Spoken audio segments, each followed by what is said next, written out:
já disse anteriormente, mas eu queria me aprofundar um pouco mais nisso. E alguns especialistas, eles que falam sobre essa técnica, sobre essa habilidade de liderança, defendem que o líder nasce feito, porque tem algumas predisposições para isso. Outros são da opinião de que ninguém nasce líder. E tem os que acreditam que todos nós temos potencial de liderança, basta desenvolvê-los. E isso é uma coisa que eu estou muito tendencioso a acreditar. Todos nós, independente das nossas circunstâncias, podemos adquirir habilidades. Russell Shedd, ele disse: Deus escolhe e molda o caráter de homens e mulheres que Ele quer para liderar o seu povo, tanto pelo nascimento quanto pelas oportunidades. Então Deus usa como Ele quer. E em outras palavras, Russell Shedd diz assim: líderes são feitos na forja da mão de Deus. Então eu e você estamos nessa forja, sendo trabalhado para nos tornarmos líderes que Deus quer. Então, se eu e você somos líderes que são forjados nas mãos de Deus, isso significa dizer que é ao longo de uma vida toda. E, como eu falei para vocês, o Ricardo Barbosa, no seu livro Nova Liderança, Paradigmas de uma Liderança para a Nova Sociedade, ele traz então essa ideia de uma formação de liderança ao longo da vida. E ele vai dizer que sempre quando nós começamos a nossa vida ministerial, ou a nossa vida como liderança, nós temos algumas características. As primeiras delas é que nós temos muito tempo, energia e vitalidade. A outra é, nós temos pouco foco e pouca sabedoria. Eu estou começando, eu tenho muita energia para fazer as coisas.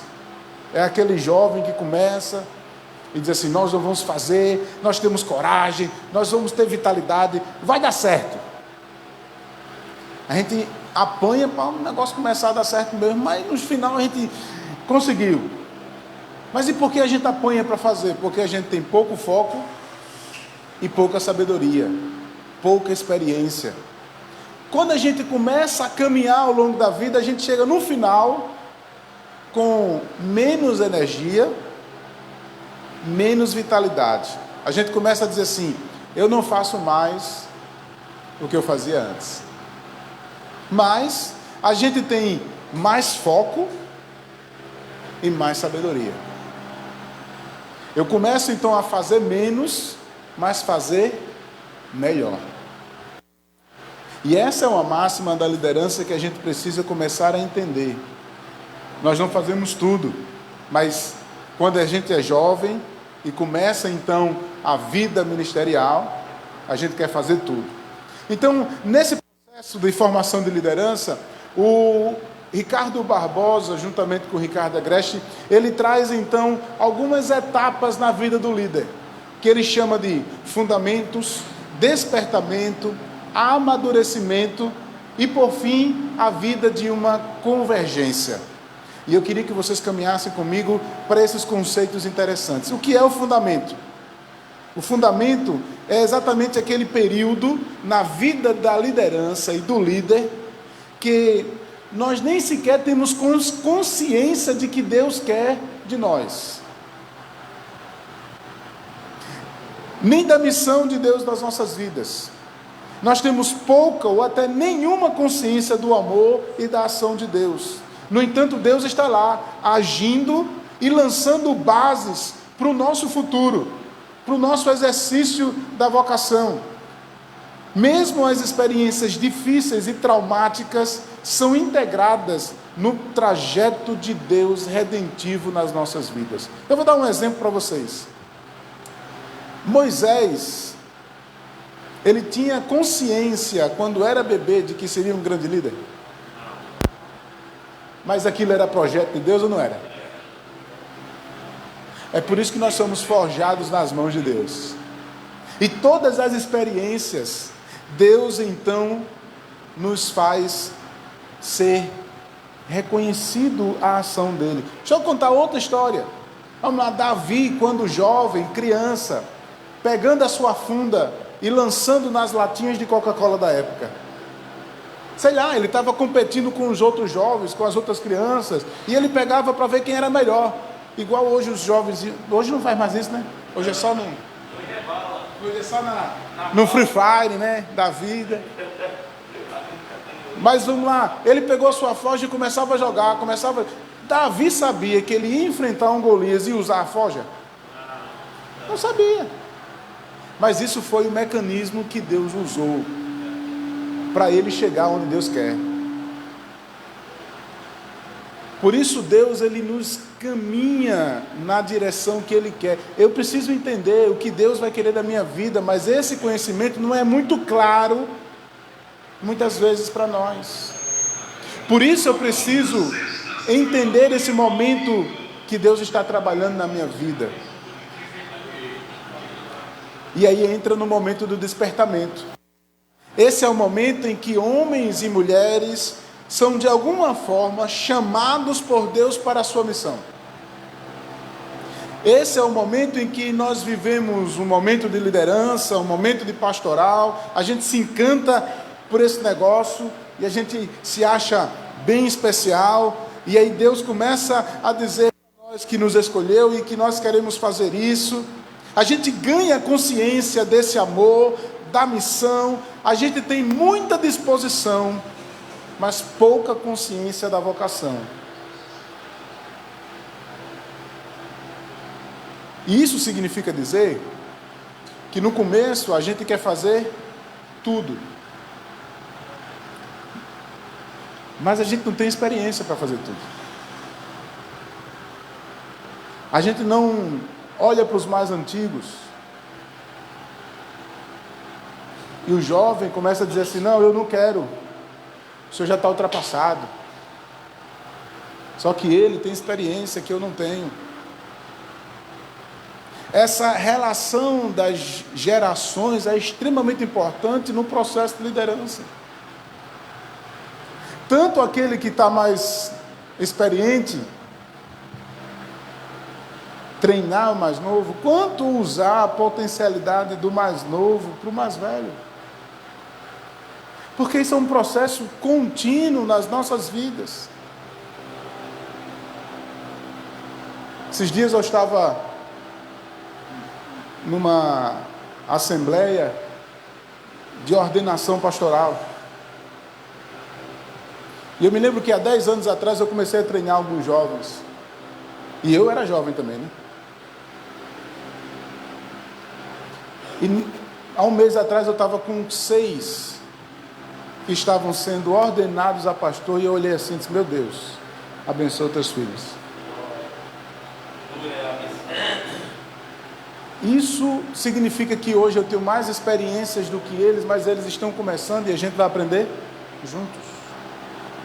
Esse despertamento nos leva então a assumir a terceira parte, que é o processo de amadurecimento. Mas antes, quando a gente pensa no despertamento, preste atenção no exemplo de Davi. Davi, ele usou a funda para entrar, mas ele teve que se adaptar à corte. Ele teve que se tornar um líder militar. Ele teve que administrar, inclusive, as redes sociais da época. O rei, o povo cantava, as mulheres cantavam. O rei matou 1000, Davi matou 10.000, mas Davi só tinha matado 1. Mas ele se tornou um grande líder na ação militar, antes de Deus o colocar para liderar todo o povo. Isso são processos que vão acontecendo nas nossas vidas e que a gente precisa entender. Agora, quando a gente entra no amadurecimento, esse é o momento em que o líder se compromete com uma missão. Mas é no amadurecimento que a gente enfrenta decepção, frustração e se depara com as adversidades. É um período caracterizado por adversidades e frustrações, e que, em outras palavras, a gente chama de deserto. Eu acredito que vocês já entraram nesse período. Davi, depois da grande vitória dos filisteus, ele se torna um grande líder. Mas ele começa a entrar num período de deserto da sua vida. E aí ele precisa fugir. E é no deserto que Deus mais uma vez trabalha na liderança na vida dele, para que ele possa sair do deserto. Sabe qual é o grande problema? É que a maioria dos líderes, eles entram e saem do deserto, mas não ultrapassam a barreira do amadurecimento.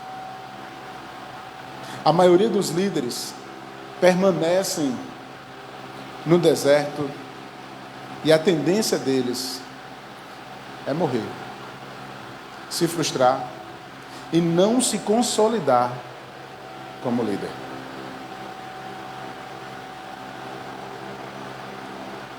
Agora, quais são as características dos desertos da nossa vida? E agora falando ao nosso coração. Quando a gente enfrenta o deserto, a gente precisa dizer, porque nós entramos no deserto. Nós entramos no deserto porque nós confiamos mais nas nossas próprias forças. Nós não conseguimos lidar com as nossas frustrações. Nós atribuímos mais valor ao que não é significativo e fazemos opções de forma impulsiva e imatura. Quando temos essas características, nós entramos no deserto.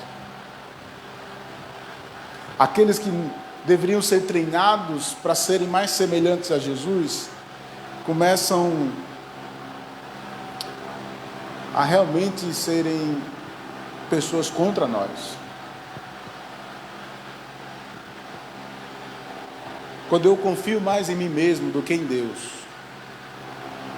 quando eu não consigo lidar com as minhas fraquezas, quando eu dou valor ao que não é valorizado por Deus, e quando eu tomo opções ou decisões de maneira impulsiva, prematura,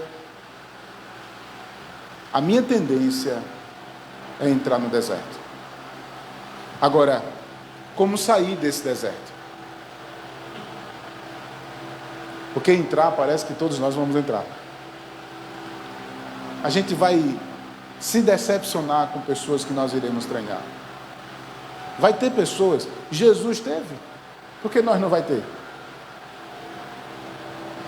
Como sair desse deserto? A resposta é: eu preciso confiar mais em Deus do que em mim mesmo.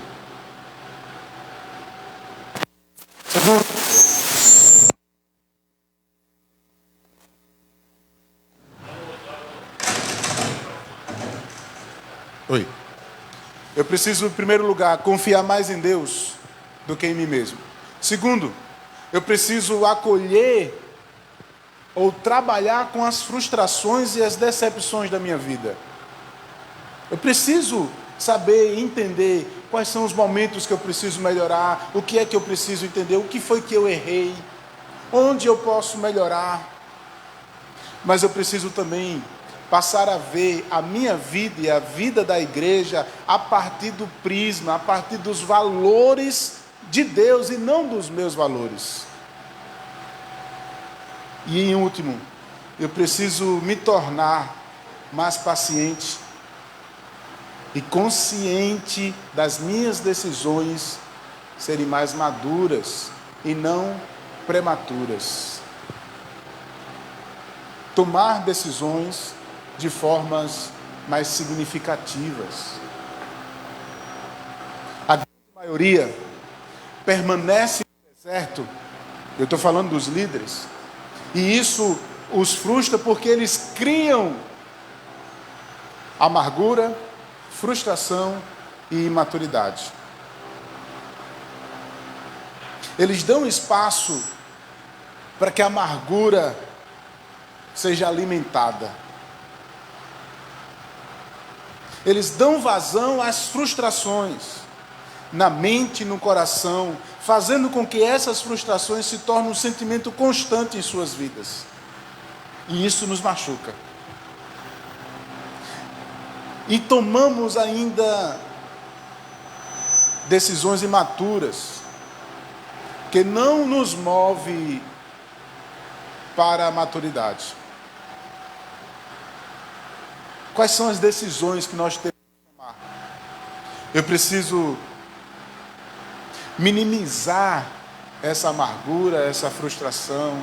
Eu preciso ser sensível, submisso e confiante. Líderes que amadurecem precisam estar sensível à voz de Deus. Líderes que amadurecem estão em confiança absoluta na ação de Deus que começou a boa obra e que vai terminar. Líderes que amadurecem precisam estar submissos à ordem de Deus nas suas vidas.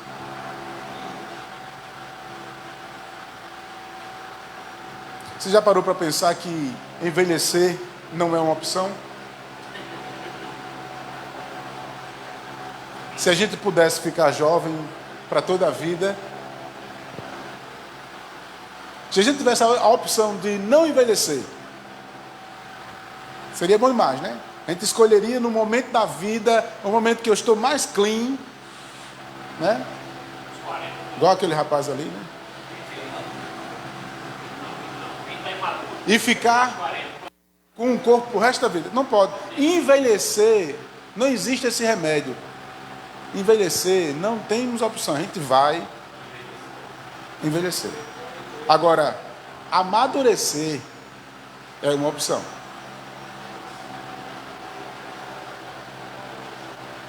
Nem todos que envelhecem amadurecem.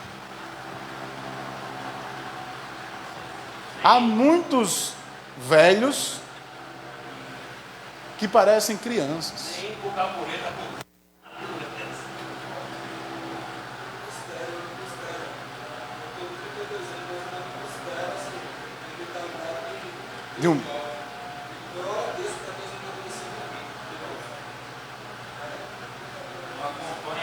Essa é uma decisão que a gente precisa se reconhecer e começar então a perceber que eu preciso amadurecer.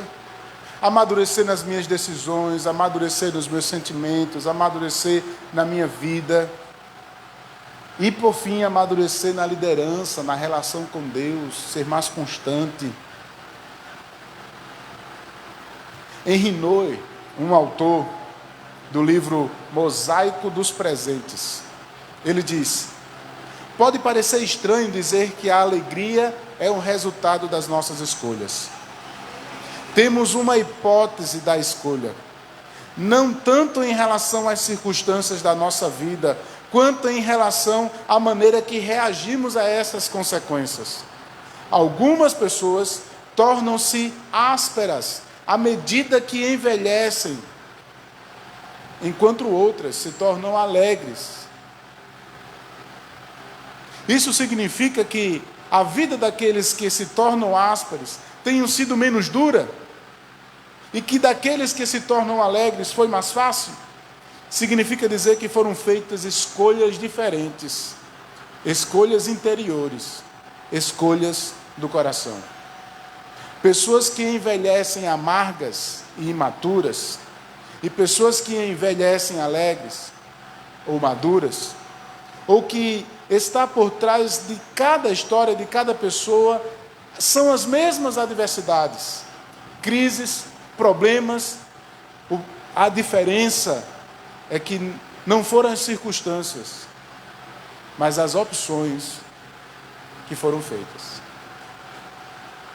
Ah, pastor, fulano decidiu fazer isso comigo, e eu vou decidir viver pro resto da vida amargurado dessa pessoa. Ah, eu fui traído, vou decidir viver pro resto da minha vida com esse sentimento que me lembra, que me magoa. Líder são pessoas que influenciam. E se nós influenciamos, as nossas vidas, as nossas atitudes falam com as pessoas. Eu fui questionado por uma pessoa recentemente. E essa pessoa disse assim: nós estamos com um curso muito bom, mas ninguém quer fazer esse curso. Aí eu olhei para a pessoa e disse assim: faça o seguinte, tira a cara dessa pessoa e deixe só o nome do curso. Ela fez: mas por quê? Porque a cara dessa pessoa aqui não condiz com o curso que ele está ensinando.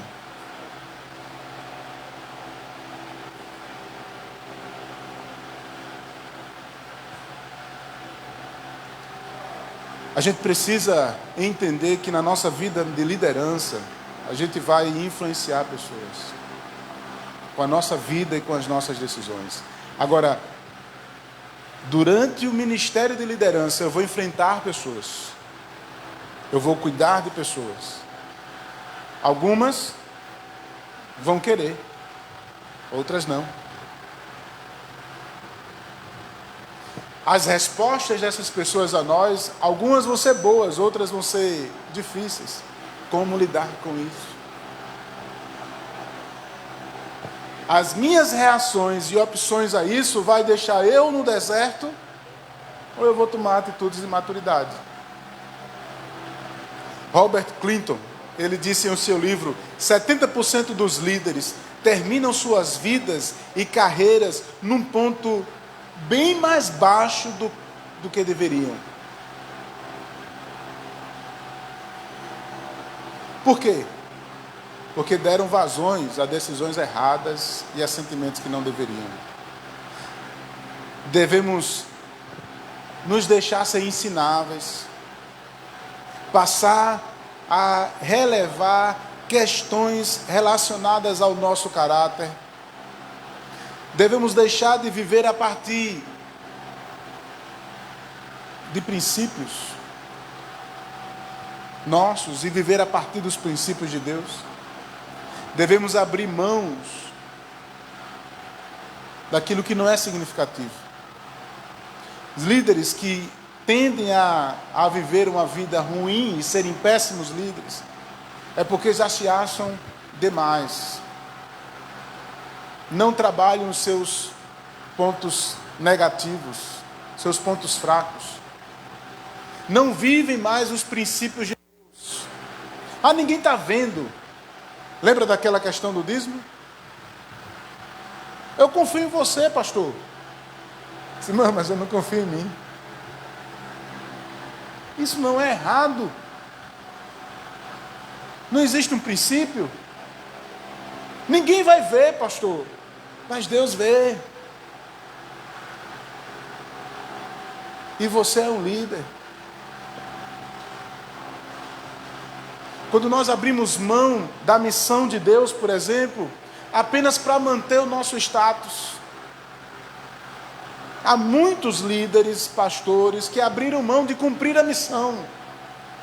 Se tornaram palestrantes de palco, organizadores de eventos e gastam muito mais tempo fazendo eventos do que cumprindo a missão.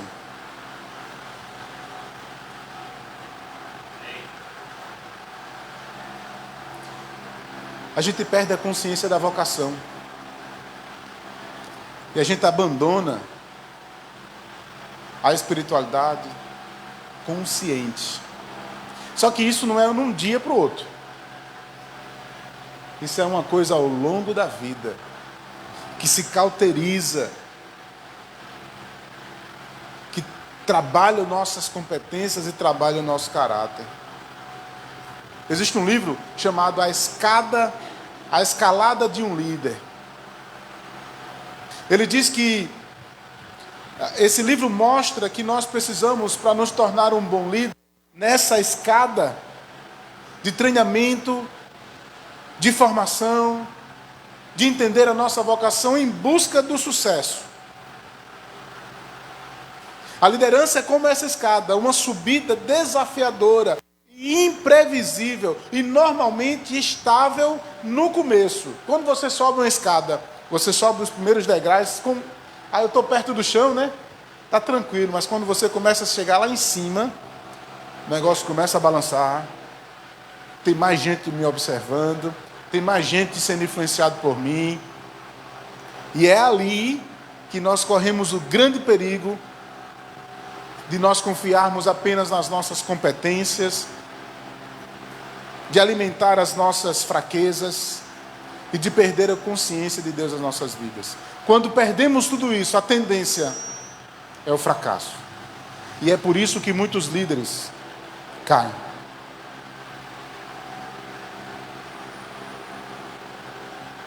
Existem alguns livros que nós não podemos deixar de ler. Um deles é Andando com o Tanque Vazio. Andy Staley diz: caráter e integridade é compromisso de fazer o que é certo, mesmo quando isso é difícil. Envolve fazer o que é certo, porque é a coisa certa a ser feita apesar do custo. E quando tomamos consciência disso, nós saímos da fase de amadurecimento para um momento de convergência, onde nós estamos fazendo menos para fazer melhor. No começo, nós fazemos mais sem nenhuma experiência, porque estamos fortes. Mas a tendência de passar pelos desertos da vida vai nos mostrar então que nós temos que focar em algumas coisas, naquilo que eu tenho como habilidade de dons e competências de Deus adquiridas ao longo da história, para começar a fazer uma convergência. Há uma vida de maturidade e de legado. E legado é quando a sua influência, ela perdura mesmo apesar da sua morte.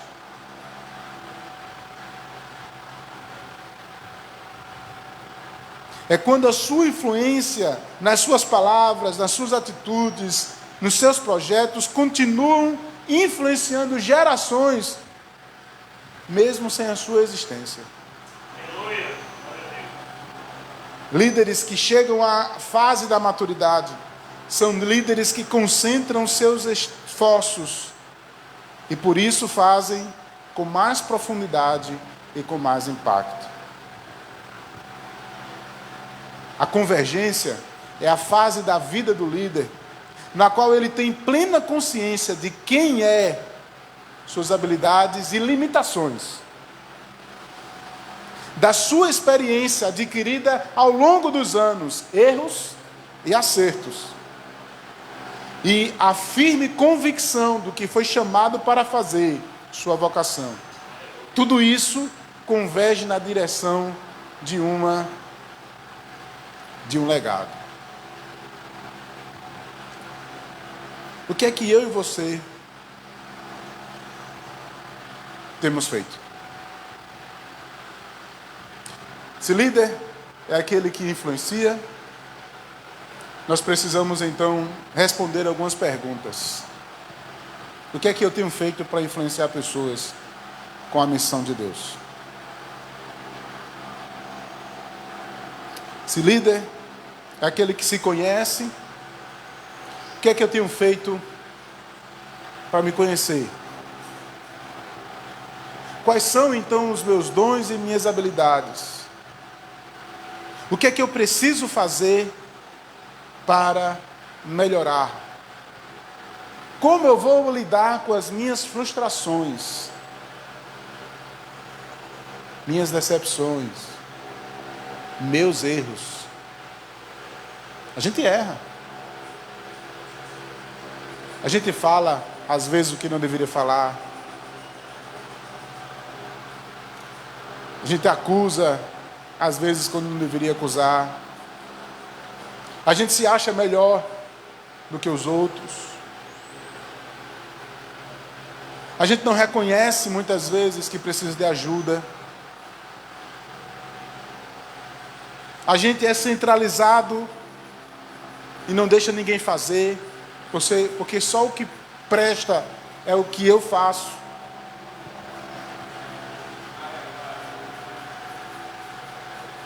Todas essas atitudes me levam a um período de deserto. Me levam a um período de ser menos influente.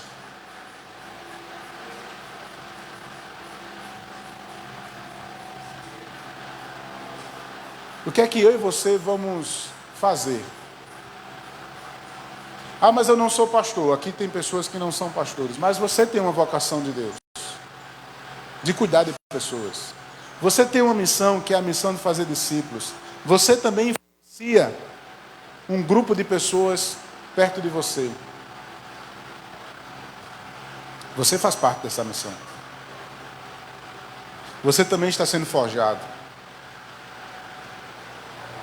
Rubem Alves, ele usa uma ilustração bem interessante. Ele pega o milho de pipoca e diz assim: nós somos como milho de pipoca, duro, quebra-dente. Ninguém come o milho sem ser pipoca. Ele é impróprio para comer. Mas a transformação só acontece pelo fogo. Eita, passar pelo fogo é bíblico, viu? O milho de pipoca que não passa pelo fogo, ele continua a ser milho para sempre. Já parou para pensar que a teologia do não sofrimento, para não dizer de prosperidade, não quer que a gente passe por dificuldade. Mas eu e você só vamos crescer em meio às lutas e às adversidades. Por isso os desertos da vida não é uma opção. Assim como envelhecer. Você vai envelhecer. Uma vez eu disse na minha igreja: se preocupe não, irmão. Tudo que está em pé um dia cai. É natural. Você hoje é forte, amanhã você está assim, ó, sem poder nem ficar em pé. Porque é a tendência. O envelhecimento é bíblico. Já disse Salomão no livro de Eclesiastes.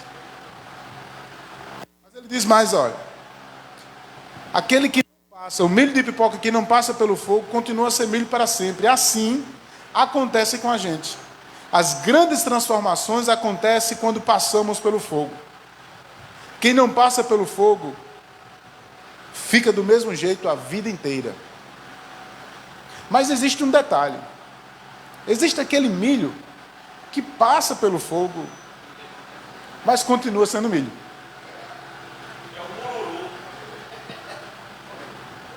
Aqui ele chama de piruá.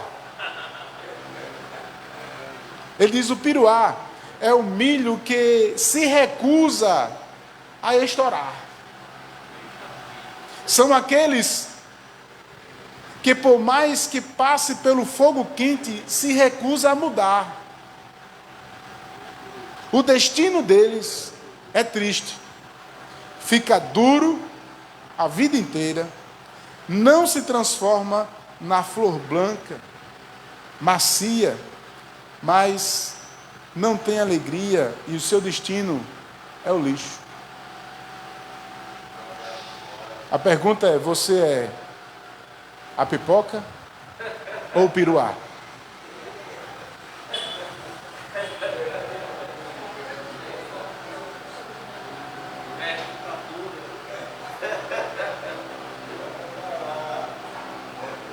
Já parou para pensar que tem gente que não quer mudar de jeito nenhum? Envelhece, não muda, é do meu jeito, é desse jeito, não quer crescer, não quer. E a gente vai enfrentar muitas dificuldades, não só com a nossa liderança, mas com pessoas dentro da nossa própria igreja, que não quer mudar, que não quer mais, quer viver a tradição. Eu vou falar um pouco mais sobre isso semana que vem. Quer viver a vida do... E aí, Josué Campanhã conta a história da igreja que ele estava plantando lá no Rio de Janeiro. Era uma igreja já para revitalizar, na verdade, estava revitalizando uma igreja. E aí momento de escola bíblica, ele trocou duas classes. Olha só o que ele fez. Ele só fez trocar duas classes. Uma sala maior com um grupo menor e tinha uma sala menor com um grupo maior. Ele fez, vamos inverter? O grupo maior vai para a sala menor e o grupo menor vai para a sala menor. Não é simples, não é lógico isso? É. Mas algumas senhoras sentaram na porta da igreja, na porta da frente da sala, e disse aqui, daqui nós não saímos, nós não saímos. E pode chamar o pastor, esse pastorzinho novo, né, que chegou aqui, que está mudando as coisas, pode chamar, chama ele lá. Aí o dirigente foi lá e disse, pastor, tem um problema ali para o senhor. Disse, que foi? Disse, não, tem umas irmãzinhas que querem conversar com o senhor ali. Disse, mas por quê? Porque o senhor mudou de sala. Só por causa disso? Disse, é. Quando ele chegou lá, disse, tudo bom, minha querida, o que foi que houve? Eu disse, eu estou aqui há 30 anos, sempre estudei aqui, eu não vou sair daqui. Não é o senhor que chegou agora que vai me tirar. É um piruá.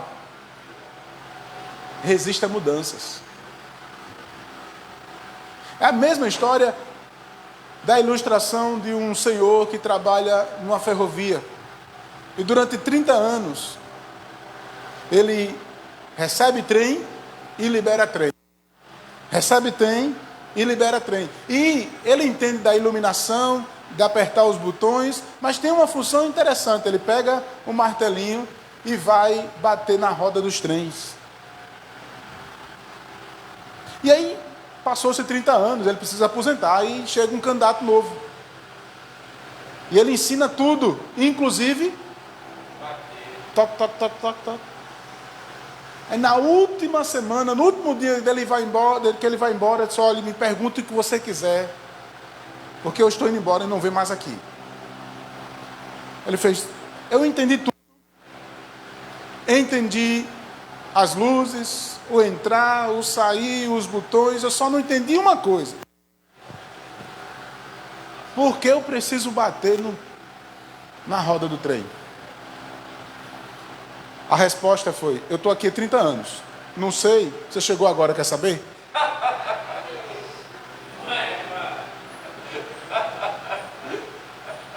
Você já parou para pensar que a gente está fazendo as coisas do mesmo jeito, sem saber?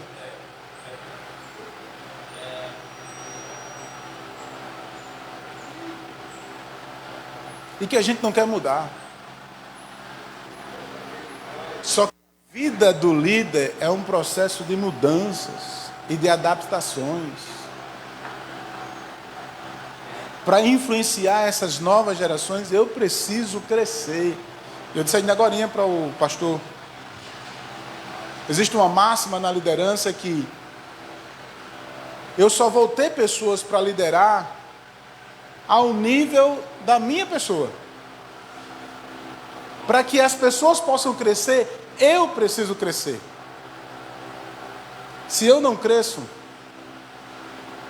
essas pessoas não crescem. E aquelas que estão no meio, que querem crescer, sabe o que é que acontece? Elas vão procurar outro. Existem coisas lógicas, por exemplo, falando de liderança, que a gente precisa saber como pastor, como líder. Eu disse para ele, a igreja ela só cresce o tamanho do espaço. Eu não posso ter 200 pessoas aqui. Não posso. Ela chega a 60 pessoas aqui, quando chegar a 80, 10 fica vindo e vai ficar sentado lá de fora. O que é que vai acontecer? Vai voltar a 70 porque um grupo vai para outro lugar. Isso é natural. Então eu, como líder, eu preciso estar atento a alguns detalhes e criar ambientes para adaptação do ministério, para adaptação em ambientes de discipulado, para adaptação de pessoas para que haja crescimento, oportunidades.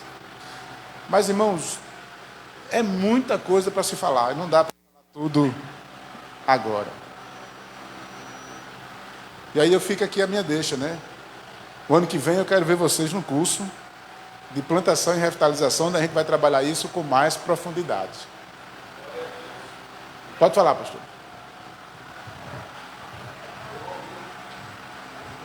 Aperta, dá o nó, né? Mas na próxima semana eu quero trabalhar então mais focado nessa questão da missão da igreja e do processo de discipulado. E levar a nós líderes a entender que a gente precisa cumprir essa missão. E aí falar um pouco mais sobre essas nossas disposições e do que nós fazemos, como fazemos. Existem livros que eu poderia indicar para vocês, né? Líderes para a nova geração, Andando com o Tanque Vazio, Igreja Centrada, falando sobre liderança também, discipulado, A Treliça e a Videira.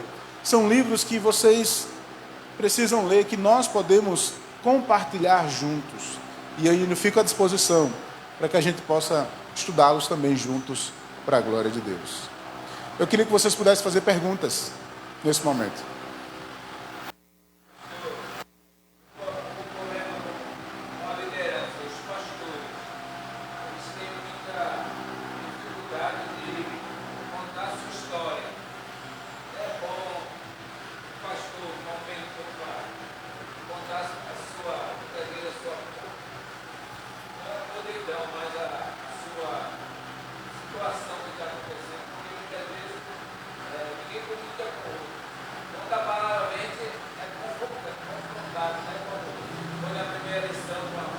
A do Valina. E agora a gente fica continuado o jogo. É bom a gente, por exemplo, eu preciso confiar no pastor para contar a minha história. Ele tem uma maturidade para não olhar para o erro, mas para me ajudar. Hoje em dia, quando a gente vai contar, é pecado, é ser o que, não sei o que. Aí a gente fica fechado. Isso aí está difícil arrumar bico. O problema, pastor Marcos, o problema é que nós somos pastores que não estamos sendo discipulados. A gente entendeu que o processo discipulado é uma coisa que acontece no início da vida e que nós não confiamos mais em ninguém. Eu preciso de alguém que cuide de mim. Ou um grupo de pessoas, ou pelo menos uma pessoa em que eu possa ter a confiança de dizer assim, rapaz, ore por mim, eu preciso de ajuda, estou passando por isso, preciso melhorar nisso. Hoje, a prática do pastoreio de pastores, né? Eu nem gosto desse nome, mas é uma prática que está surgindo hoje, tem crescido bastante. Por quê? Porque eu preciso dizer, pastor Paulino, eu estou passando por uma dificuldade, eu estou passando... Só que nós somos tão competidores um com o outro que a gente não confia na gente mesmo. A gente esqueceu o que é o reino. A gente é competidor um do outro. E a gente não pode ser competidor um do outro. Eu, particularmente, tenho amigos e, graças a Deus, conheço a minha ida para São Paulo. Deus tem, assim, me agraciado. Eu me sinto, assim, agraciado por Deus. Eu tive a oportunidade de ir para outros países, já fui para o Japão, já fui para Portugal, para a Espanha. E agora, nesse curso lá em São Paulo, conheci pastores do Brasil todo, onde eu posso ligar para eles e eles dizem assim, rapaz, eu estou precisando de uns dias na sua casa. Isso aconteceu literalmente comigo. Eu passei por um momento muito difícil com a minha esposa. Muito difícil. Início de depressão, que eu precisei chamar a minha liderança e disse assim, a Bíblia diz que se eu não cuidar da minha casa, eu não cuido bem de vocês.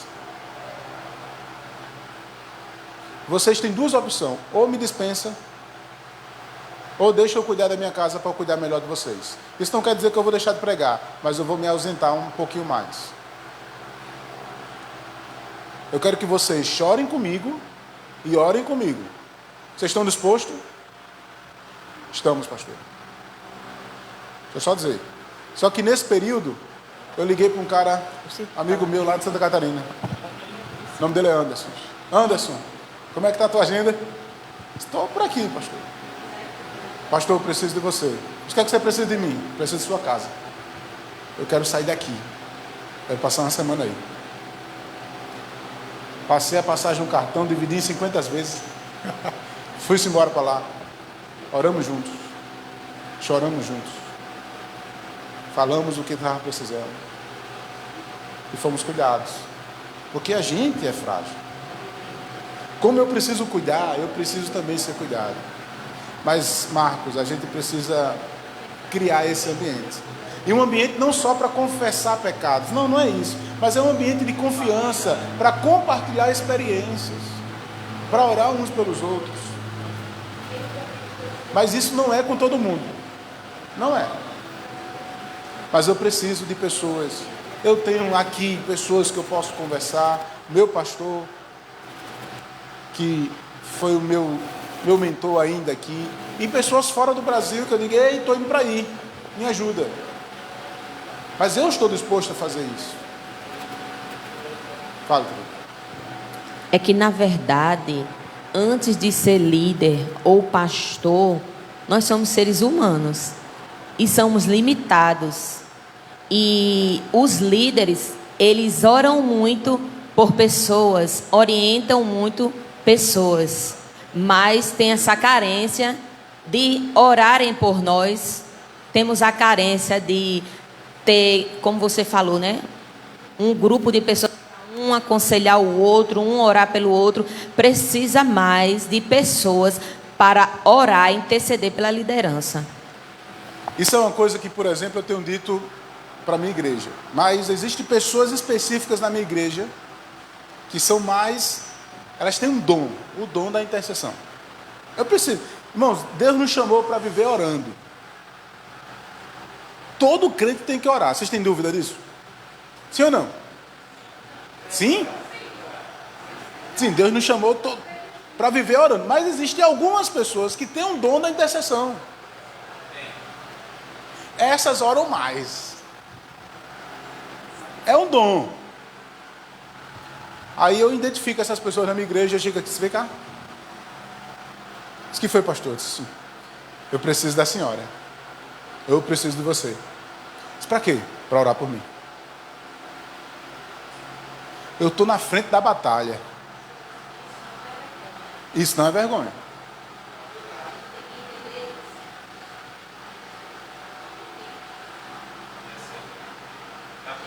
Estou lhe ouvindo.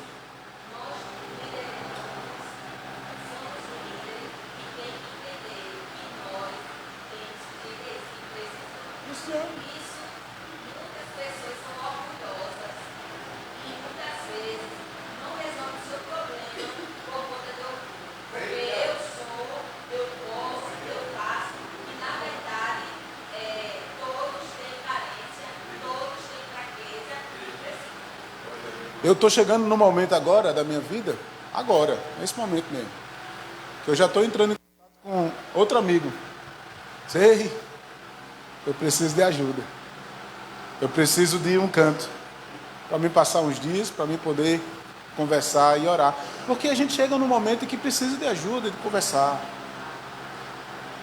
E não é fugir dos problemas, é compartilhar. É levar... E aí eu, como falando da oração, eu chamo ela e digo, ei, eu preciso que vocês orem por mim. E eu converso com as minhas pessoas. Agora, eu digo tudo para elas? Não. Mas eu preciso de alguém que eu preciso compartilhar tudo. Aí, nós temos medo. Temos medo de perder, temos medo de perder liderança. Mas Jesus é o nosso exemplo maior em tudo. Mais perguntas?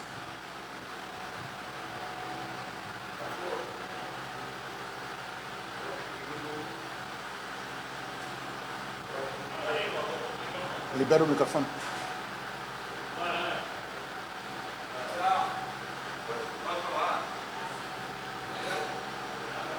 Pode falar.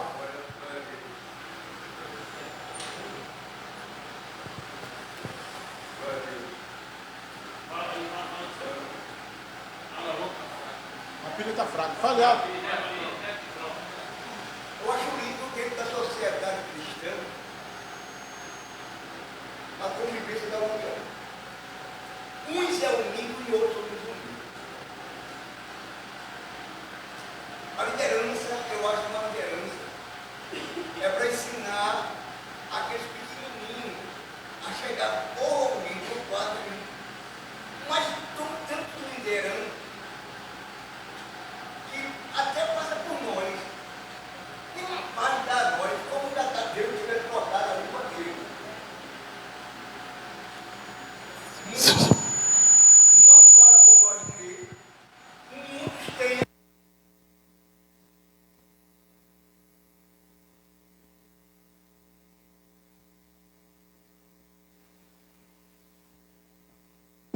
quantos tipos de liderança?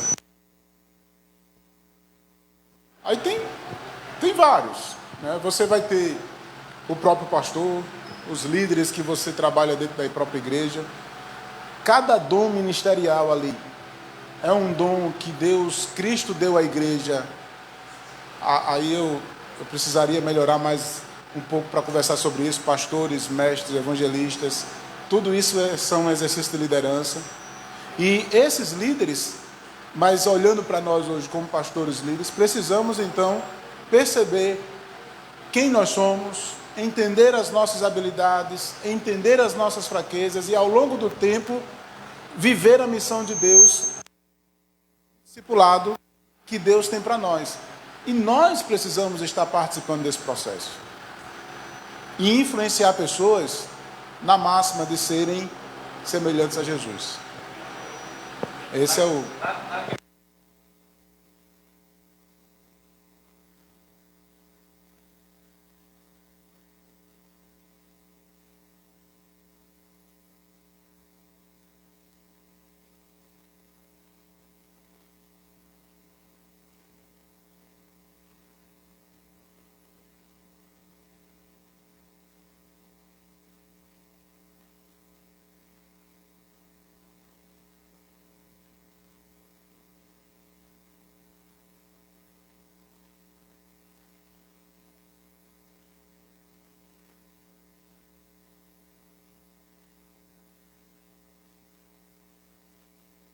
Eu tenho admirado uma pessoa, que é o pastor Ricardo Agreste.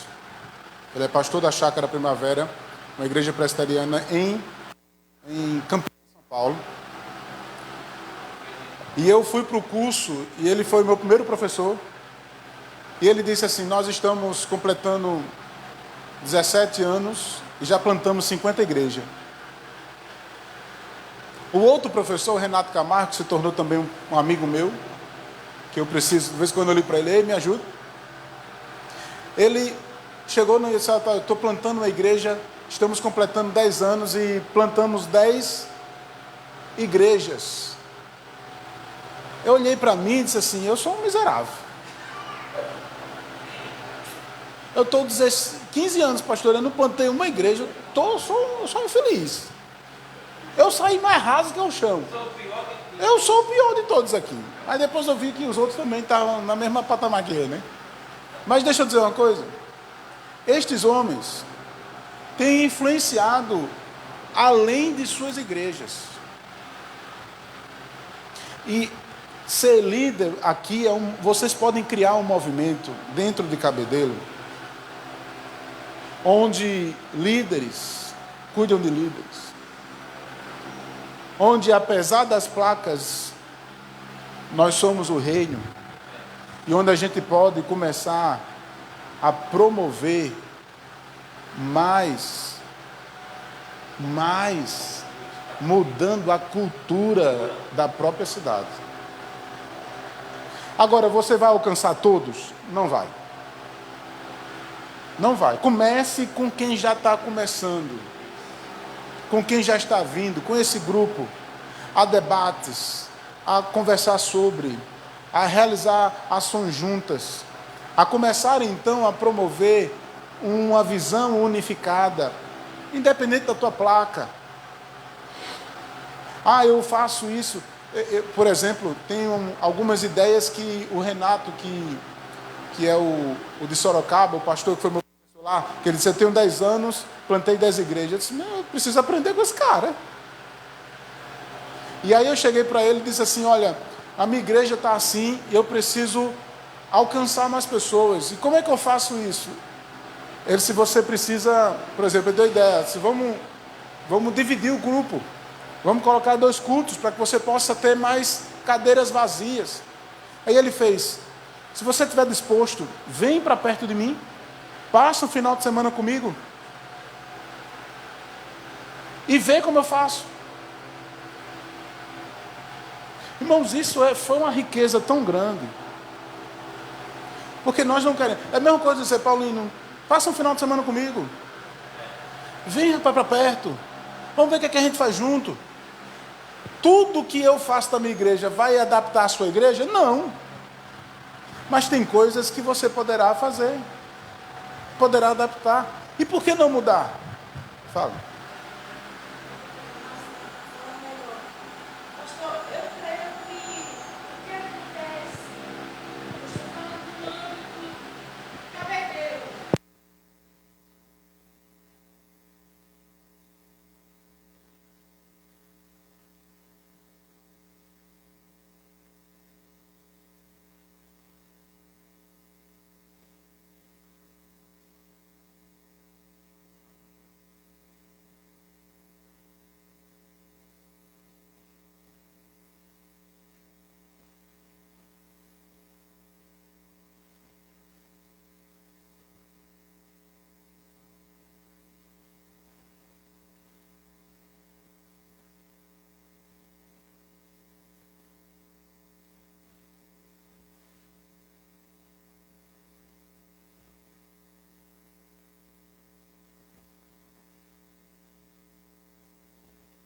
É uma boa ideia, mas a gente precisa fazer algo que seja um movimento constante.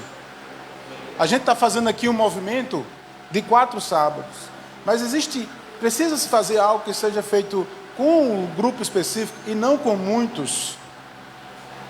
Não com muitos.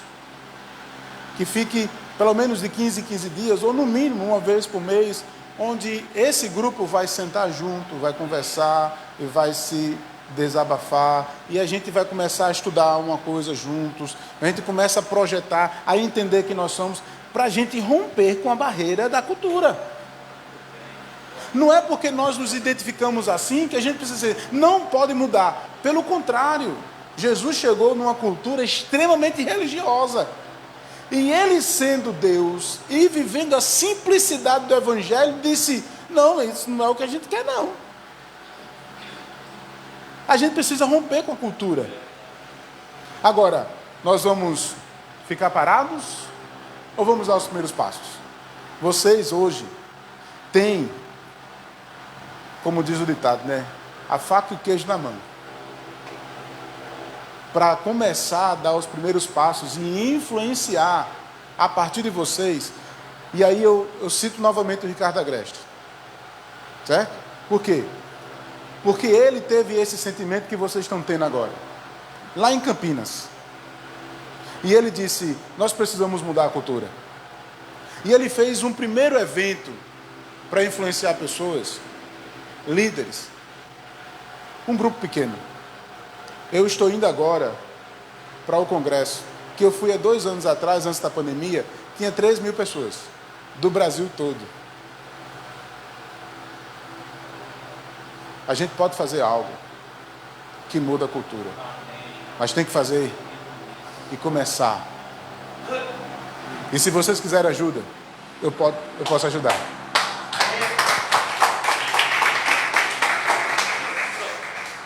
Planejem, sonhem e orem por essa cidade, mudar a cultura dessa cidade em nome de Jesus a partir dos líderes, para a glória de Deus. Amém? Quero convidar vocês a semana que vem estarmos novamente juntos para a glória do Senhor. Vamos orar, pastor?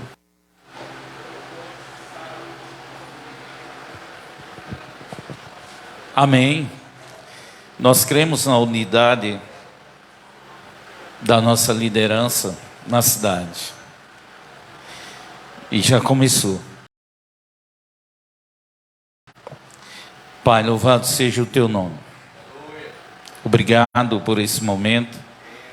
Obrigado, Deus. Porque sei que o Senhor já está revitalizando, ó Deus, aqui a liderança, a igreja em Cabedelo. Nós saímos daqui revitalizados, restaurados e, ó Deus amado, unidos para lutar contra o mal. Nós iremos sim lutar contra toda cultura lixo religiosa que tem afetado, ó Deus, a tua igreja aqui em Cabedelo. Nós temos a certeza que a visão de Cristo será gerada em cada um de nós Ó Deus, uma visão de reino, Senhor. Uma visão que se estende a mão àquele que necessita, que levanta o caído, Senhor amado. Nós temos essa certeza que o Senhor irá restaurar, ó Deus, uma multidão aqui em Cabedelo. Seremos sim, iremos sim influenciar esta cidade. Obrigado, Senhor. Obrigado por tudo. Que o Senhor abençoe a cada um de nós. Aqueles que não vieram, que o Senhor traga. Aqueles que não querem participar, que o Senhor toque no coração, Deus, de todo esse que não quer participar. E que o Senhor venha nos ajudar. Em nome de Jesus. Poder sentar, eu sou você bem breve. Tá certo?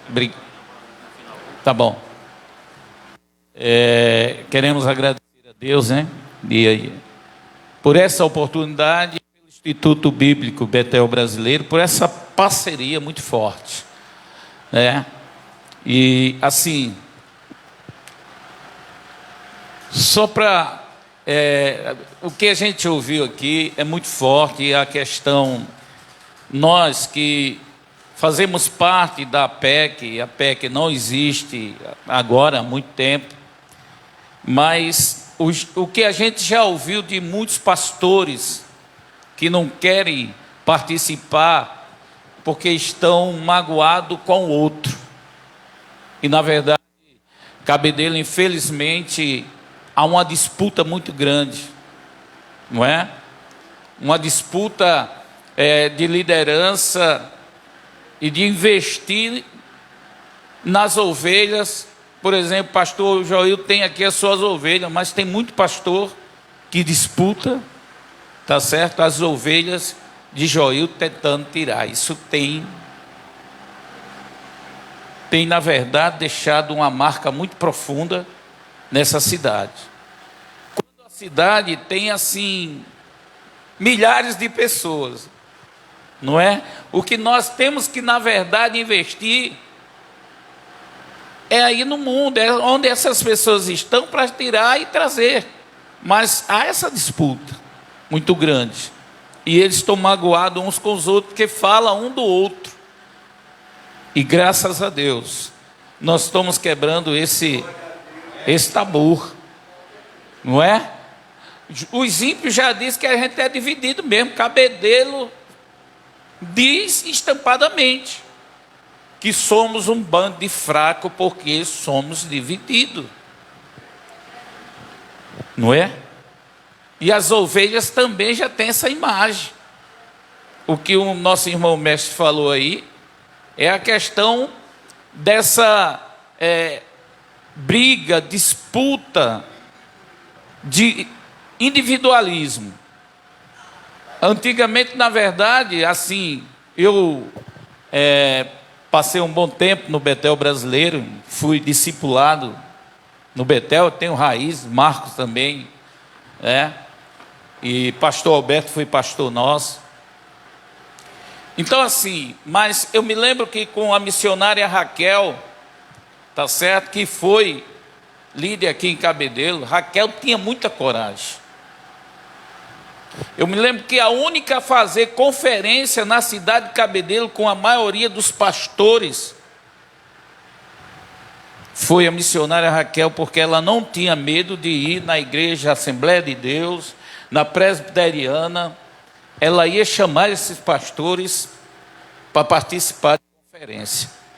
E nunca mais nós tivemos isso aqui. Quando há festa na igreja, de uma igreja que se faz o convite, muitas vezes eu não quero participar. A gente rasga aquele convite muitas vezes e não vai para outra igreja, mesmo não tendo culto na igreja. E veja como é que está. A gente ficou assim, muito distante um do outro. E nós estamos sendo... Ainda há o preconceito com mulheres, pastoras... Sim, há um preconceito. Há um preconceito. Que não, eu sofri muito, porque era liderado, fui discipulado por uma mulher, e eu louvo a Deus, porque ela tinha uma visão de liderança. Eu sou líder hoje, Marco é líder hoje. Nós temos líder fora daqui do país, que ela fez líder. E os líderes que estavam com ela, sendo liderados, hoje a maioria são pastores, missionários. E ela não tinha medo de perder a liderança, mas ela investiu na liderança. E muitas vezes a gente ouvia, mas é mulher. Você é discipulado por uma mulher? Como é que pode você ser liderada por uma mulher? Aonde é que está na Bíblia isso? E aí a gente está vendo que isso é uma cultura lixo, religiosa, e nós vamos quebrar isso. Já estamos sendo revitalizados, não é?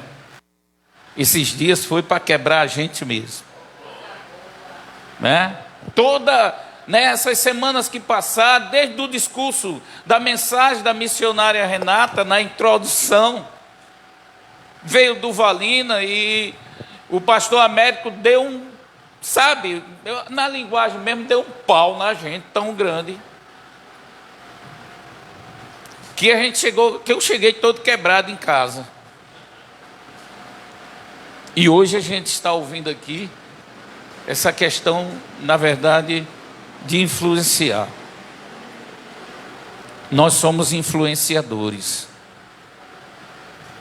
E lembrando bem, porque a gente vê que hoje o Talibã, o islamismo, influencia tanto os líderes, inculca tanto na mente do liderado, que ele chega a matar, porque são influenciados. E o líder, ele pode influenciar para o bem ou para o mal. E na verdade a gente tem que copiar Jesus Cristo. E que Deus te abençoe, pastor Maurílio, é isso? E que a gente venha, na verdade, pôr em prática isso. Né? Eu estava conversando com o pastor Marco aqui ainda pouco, quando deu aquele tempo para o café, e o que a gente tem aprendido não é fácil. Como já se falou aí, né, e eu louvo a Deus aí, a ação de Camacho, na realidade eu não sabia, e nem assim, mas passei para ele. Na verdade eu não tenho vergonha de dizer, muitas vezes o que acontece comigo é um dos que a gente conversa, né? E há coisas que muitas vezes você dentro de casa não entende, né? Coisas que a gente com a mulher a gente compartilha. Eu sou aberto com minha esposa, tal. A gente é aberto um com o outro. Mas há momentos que a gente sabe que vai agitar mais o processo emocional, aquela questão toda, e às vezes a gente procura alguém para compartilhar. Eu já tive aqui, tive o pastor Joel, que foi o reitor do seminário, que a gente estudou, e ele sempre falava nisso.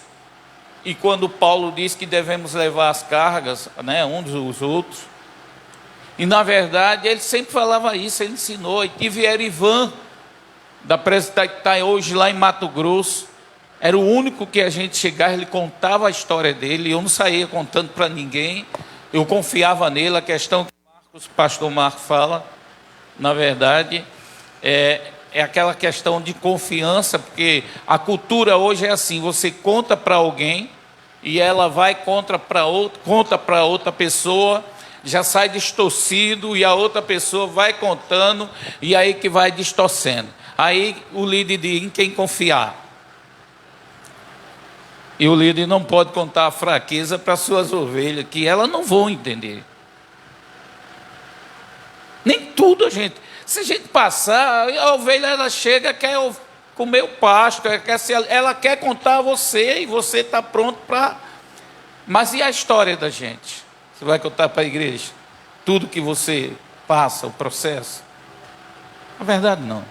E a gente tem que ter alguém, mas nós temos na APEC um departamento, tá certo, que é de aconselhamento pastoral, e que nós estamos orando aí para colocar esse líder, esse departamento, né, para preencher, porque ainda tá certo, tem vários departamentos, diretores, e a gente precisa encaixar na PEC, tá certo? Nós precisamos disso, não é? Mas louvado seja Deus, que Deus já está quebrando o tabu, já está fazendo agora com que essas coisas ruins caiam por terra, e a gente só tem a ganhar. Então, assim, que Deus abençoe vocês. O pastor Joilton quer passar aqui a palavra. Vamos fazer de tudo para a gente chamar os demais. Vamos me esforçar. Vou ligar e vou chamar a atenção. Vamos embora. Vamos estar lá no Betel Brasileiro, lá no Instituto Bíblico. Sair aqui, tá certo, um número maior do que esse, que eu sei que a PEC é muito, tá? Mais. E a gente vai estar lá no Betel, se Deus quiser. Continue orando por mim. Deus abençoe. Não é fácil, chega o limite de todo mundo, né? Porque ser humano é assim mesmo, né? Então eu estou lutando para manter o corpo em pé. Essa é a luta nossa. Nós acreditamos no Deus que cura. Não deixei de acreditar, mas eu tenho que correr atrás, me esforçar, porque a Bíblia diz isso. Obrigado, Deus abençoe. Tá certo? Graça e paz, meus amados. Quero ser bem rápido, os irmãos querem ir embora, né? Já há bastante tempo. Quero, como pastor da igreja, agradecer primeiramente a Deus por tudo que Ele tem nos proporcionado. Quero agradecer também à PEC por ter escolhido a nossa igreja, nossa humilde igreja, mas estamos deveras felizes de receber todos vocês em nossa casa.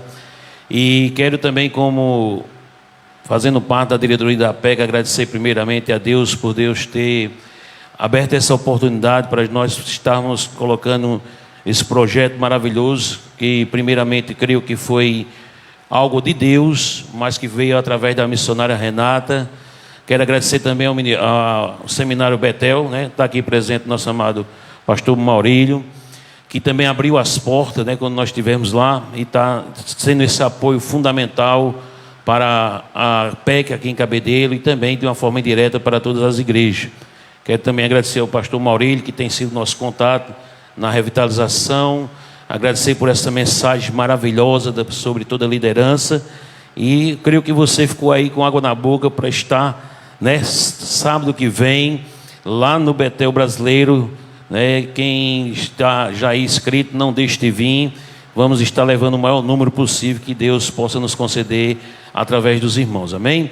Agora quero também agradecer a todos os irmãos aí do Betel, do Poço, né? Tem acompanhado, já vem aqui na terceira semana. Nosso amado pastor Marco também, junto com os amados irmãos da sua igreja. E também temos o pastor também que não vieram hoje, né? Que é da Igreja Visão de Deus. Tiveram em 2 reuniões. E infelizmente essa é a situação. Todas as igrejas foram convidadas, mas de forma que trouxeram alguns irmãos além do pastor. Só foram essas 3 igrejas, fora nós que fazemos parte da liderança. Hoje está ali conosco o pastor Washington, né? Mas o que nosso objetivo sempre foi, até mesmo pelo próprio valor da inscrição ser um valor irrisório, só para cobrir tapela, como se diz, era para que viesse toda a liderança. Mas esse é o quadro, mas isso não é motivo para nós desvanecer. É um motivo de nós prosseguirmos, sabemos que estamos no caminho certo. E eu tenho certeza que os que não vieram, perderam de ter esse momento especial de Deus para a igreja de Cabedelo, de revitalização. Mas creio que o pastor Paulino, ao pastor Camacho, ao pastor Eliel, que está aí, que faz parte da diretoria junto conosco, eu tenho certeza que através desse trabalho a APEC sairá mais fortalecida. A APEC sairá de forma diferente, mesmo aqueles que não vieram, mas será notório que a PEC está trabalhando com uma visão ampla, uma visão de reino, e eu tenho certeza que esse é o caminho. Temos aí agora já para o mês de setembro esse festival, e eu creio que isso também vai impactar muitas igrejas. Estamos trabalhando isso, como foi já dito pelo nosso secretário, só vai participar cantores que são de igreja, porque a nossa visão é reino, não é apenas um despertar de um cantor, mas sim este cantor que seja da igreja. E além disso, também teremos aí, como já passou, eu creio que o pastor falou já no congresso, em outubro. Então temos uma agenda nesses 6 meses agora muito forte, e eu sei que tudo isso vai fortalecer e colocar a PEC no lugar que é devido. Amém? Então vamos ficar de pé, agradecer e dizer aos irmãos que quem não tiver tão apressado, ainda tem mais cuscuz, tem macaxeira aí, fique à vontade, creio que ainda tem café, em nome de Jesus, amém? Amantíssimo Deus, eterno Pai, nós te louvamos, te agradecemos, ó Deus, por essa tarde e manhã maravilhosa, início de tarde, Senhor. Agradeço a todos que estiveram nessa tarde e manhã, ó Deus, conosco, ó Pai. Agradeço ao ministério, ó Deus e Pai do Betel Seminário. Ó Deus, agradecemos a tudo que o Senhor tem trazido os teus filhos, Pai. Como já disse o pastor Manuel Paulino, Senhor, desde a primeira reunião que foi com a missionária Alas Renata, Senhor, até hoje, nesse último encontro, e eu tenho certeza que o próximo será também tão maravilhoso e tão impactante e de um despertamento para nós, Pai. Obrigado por essa oportunidade, obrigado por cada irmão que tem seguido, já completará aí 75% desta caminhada, e creio que estarão concluindo, porque eles não são de retroceder e nem de olhar atrás, mas sim de perseverar até o fim. Pai, ajuda-nos, ó Deus, nesse direcionamento junto com a PEC, para trazermos, ó Deus, mover, ó Deus, em cabedelo de todas as igrejas para a glória e louvor do teu nome. Pai, nos abençoa, nos leva para o nosso lar, para a nossa casa, dás um restante de noite, de dia, Senhor, na tua presença, e que o Senhor nos livre e nos proteja de todo o mal, desde agora e para todo sempre. Amém. Também quero agradecer aos irmãos da nossa igreja, a liderança, né, que estão aqui todos, que fazem parte aí junto conosco, cooperadores, para fazer a obra. Só lamento por não ter participado dos anteriores, e está aí disponível para que vocês possam ir sábado para o próximo, amém? Que a graça do nosso Senhor Salvador Jesus Cristo, o amor de Deus e as divinas consolações do Espírito Santo de Deus, seja com todo o povo de Deus, desde agora e para todos sempre. Amém, amém, e vão na paz, que Deus abençoe.